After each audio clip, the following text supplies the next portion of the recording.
Hello everyone and welcome back to our channel. In front of me I have Samsung Galaxy Watch Ultra2 and today I'm going to show you how to set up the alarm clock on this watch.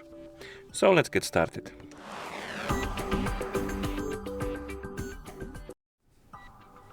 So if you want to set up the alarm clock on your watch, first you will need to wake up the screen. You can do it by pressing the home button. After you wake up the screen, swipe up on the screen to open the menu. Then scroll through it and look for the alarm icon, which looks like this. And once you find the alarm icon, of course, tap on it to enter the alarm menu. And right here we can manage our alarms. I don't have any right now, so we have only the Add on Watch button, and we can tap on it. It will let you to set the time on which the alarm should go off, and you can do it by swiping up and down on minutes and hours. Then you can tap next, and here we can customize our alarm.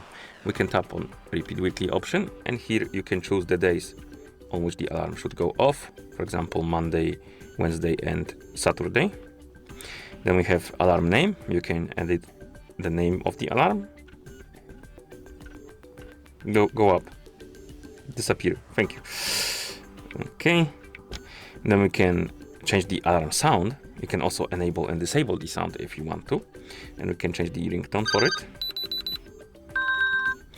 Then we have vibration, and you can again enable or disable the vibration, but you can also select the pattern of the vibration. You have different patterns basically. And then we have the snooze time, and you can turn it on or off and set the interval and then how many times it should repeat.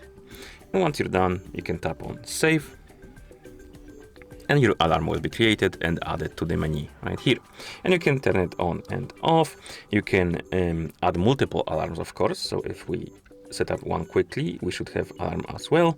You can remove the alarms by pressing and holding on one, then tapping on delete once you select it.